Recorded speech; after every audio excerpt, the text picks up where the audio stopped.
ব্লগটি শুরু করতেছি আমি গতকালকে রাত্র থেকে। হ্যালো এভরিওয়ান, আসসালামু আলাইকুম। আশা করি কাছে এবং দূরে যে যেখান থেকে আমার ভিডিওটি দেখছেন সবাই ভালো আছেন এবং সুস্থ আছেন। তো রাত্রবেলা ওর বাবাকে বলেছিলাম ওদেরকে যেহেতু দোনো ভাইয়ের স্কুল আছে টিফিন দিয়ে দিতে হয়। তো সকালবেলা দেখা যায় একটা তাড়াহুড়া লেগে যায়, সো আর কি সিয়ামের স্কুলটা তাড়াতাড়ি 7টার আগেও চলে যায়। তো এই জন্য বলেছিলাম যে পাউরুটি অথবা কেক এগুলো যদি পাওয়া যায় তাহলে নিয়ে এসো। আমাদের বাসার কাছেই একটা বেকারি আছে, ওইখানে আর কি ভালো কেক রুটি এগুলো পাওয়া যায়, যেহেতু না রাত্রে এগুলা করে বানানো হয় আর সকালে কিন্তু এগুলো সেল দেয়। তো এইখান থেকে আর কি যে বড় সাইজের একটা কেক আর হচ্ছে গিয়ে এইগুলো নোনতা বিস্কিট এগুলো নিয়ে আসছিল। আর কেকটা খেতে অনেক মজা ছিল আর একবারে সফট, বিস্কিট আর কেকটা একবারে গরম ছিল। আর এখানে হচ্ছে গিয়ে আমার জন্য আর কি চানাচুর মাখানো নিয়ে আসছিল কিনে, আর কিছু আপেল আর কলা নিয়ে আসছিল ওদের জন্য। তো এগুলাই নিয়ে আসছিল রাত্রবেলা। তো তারপর এটা হচ্ছে পরের দিন সকালে আমি আর কি ওর বাবাকে নাস্তা দিতেছি, যে প্রত্যেক দিনই ভারী নাস্তা বানানো হয়, তো আজকে একটু হালকা পাতলা আর কি যা আছে এটা দিয়ে আর কি নাস্তা দিয়ে দিব। তো এখানে একটা কলা আর একটা ডিম সিদ্ধ করে নিছি আমি, আর এক পিস কেক, যেহেতু কেকটা একবারে ফ্রেশ, তো কাটাই যাইতেছে না, এত সফট ছিল কেকটা। তো এখানে আমি ডিমটাও আর কি একটু 2 টুকরো করে তারপর হচ্ছে গিয়ে লবণ ছিটা দিয়ে দিব। আর এখানে আমার আর ওর বাবার জন্য দুইজনের জন্য চা নিয়ে নিছি, আমিও একসাথে নাস্তাটা করে নিছি। তো চলে গেছে ওর বাবা, চলে গেছে অফিসে। তারপর হচ্ছে গিয়ে আমি এই যে রান্নার জন্য দুপুরের গুছগাছ করতেছি, যেহেতু সোহানের আবার স্কুল 12টা বাজে, তো এর আগেই হচ্ছে গিয়ে রান্নাটা শেষ করব।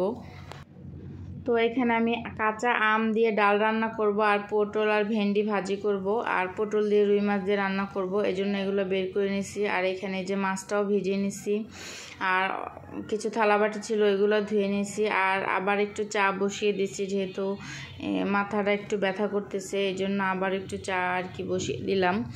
তো এইগুলা গুছাতে তারপর হচ্ছে কি এখানে পটল, তারপর হচ্ছে একটা আলু কেটে দিছি, যেহেতু রুই মাছ দিয়ে রান্না করব। এভাবে কিন্তু পটল আলু রুই মাছের ঝোল আমার কাছে ভালো লাগে, যদিও মাছ খাই না কিন্তু তরকারিটা খেতে আমার কাছে ভালো লাগে।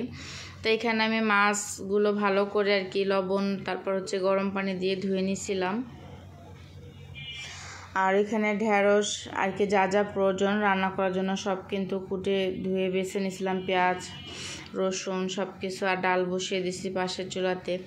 আর যে মাছগুলো কেটে নিয়ে আসছিল, বড় সাইজের একটা রুই মাছ নিয়ে আসছিল। তো রুই মাছ আর কি দোকান থেকে কিনে আনার সময় যদি কেটে নিয়ে আসে তখন দেখা যায় কি ওনারা এক এক রকম করে, কোনোটা মোটা হয় কোনোটা পাতলা হয় এরকম আর কি, আবার কোনোটা দেখা যায় ছোট সাইজের হয়ে যায় এরকম। তো অনেক সময় আমি বলে দেই, তো কালকে আর কি বলতে আর কি আমার খেয়াল ছিল না, এই জন্য মাছ কেটে নিয়ে আসছে যে এক এক সাইজের। হয়তোবা ভাবতে পারেন আপনারা যে এতটুকু মাছ কাটছে, এগুলো কিন্তু আমি কাটি নাই, ওনারাই কেটে দিছে। আর মাথাটাকে আর কি মাছের মাথাটা যে 4-5টা টুকরো করে ফেলছে এরকম। আর এই যে আমি কিন্তু যে ভয়েস দিতেছি, অনেকে ভাবেন যে ভিডিও নিয়েও একটা কথা বলতেছি আমি, তো অনেক আপু ভাইয়ারা ভাবেন যে ভিডিও করে আর ছেড়ে দেয়, এটা কিন্তু না। ভিডিও এই যে আমরা যখন ভয়েসটা দেই, আমি কিন্তু যখন রান্না করি তখন কিন্তু ভয়েসটা দিই না, পরে আর কি ভয়েসটা অ্যাড করি।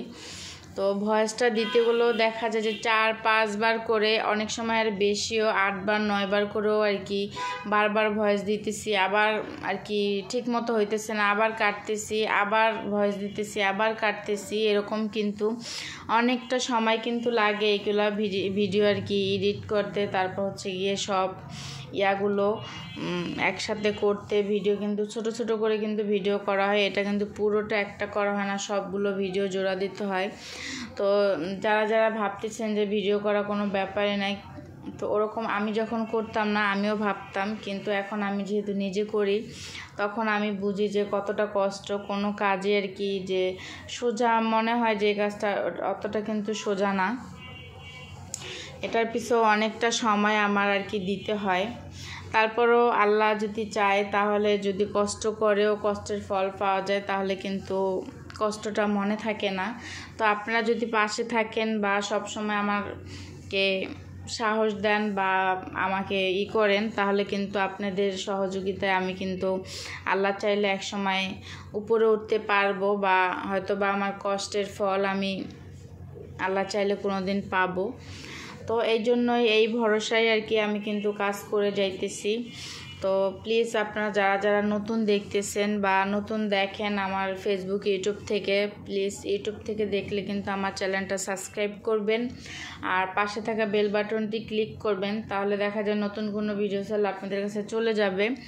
আর যারা ফেসবুক থেকে দেখছেন অবশ্যই কিন্তু ফলো বাটনে ক্লিক করবেন, আর শেয়ার তো অবশ্যই করবেন, কমেন্ট করবেন যদি আপনাদের কোনো মন্তব্য থাকে তাহলে।